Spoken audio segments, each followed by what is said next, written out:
Maligayang Pasko, UP! Isang mapagpalayang hapon, UP Diliman! Ito na nga at nasasaksihan na natin ang pinaka-inaabangan nating tradisyon ng ating mahal na pamantasan, ang taunang parada ng mga parol!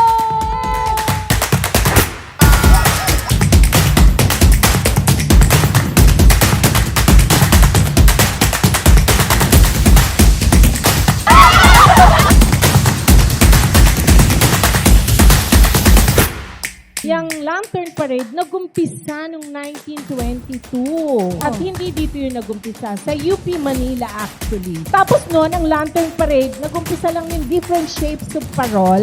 Okay, so maliit pa nun. Hindi pa Oo. ganito kabongga. Hindi pa, Okay. pero 101 years na ang ginagawa ito.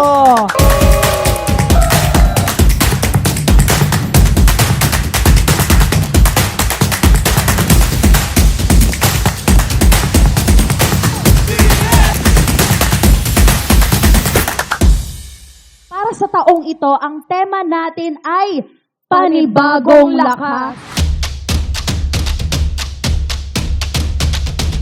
Ang bit-bit na obra, ang isa sa pinakamakabuluhang diwa ng UP na sana'y tangan ng lahat ng iskolar ng bayan. Ang maging kaisa sa pagsusulong ng isang lipunang para sa lahat at hindi lamang para sa iilan. Bakit nga ba panibagong lakas? Sapagkat sa kabila ng hamong naging hatid ng pandemya at ng COVID-19, yun na ipamalas ng ating pagkakaisa at pagtutulungan na gaano man kabigat ang mga hamon ay maaari natin itong malampasan.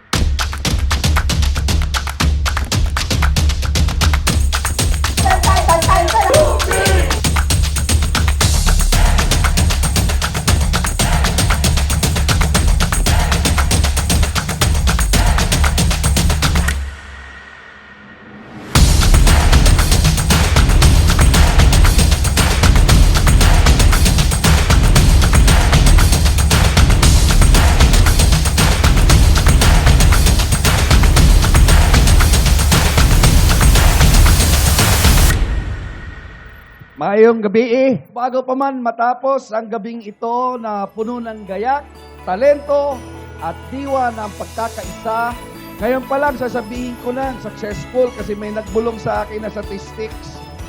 Umaabot daw mula kanina pa at buong Diliman ngayon na 100,000 ang nag-participate ngayong gabi.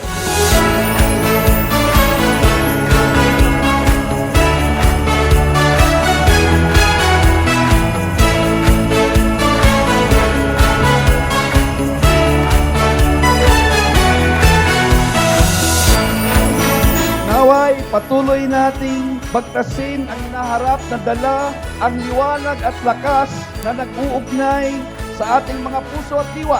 Ang katagang panibagong lakas ay hindi lang isang tema na nagbibigay kulay sa ating kasiyahan ngayong gabi. Higit sa lahat, ito ay isang direksyon, inspirasyon at kasangkapan na dapat nating pagyamanin sa araw-araw. At ito na, pagbibigay ng lakas.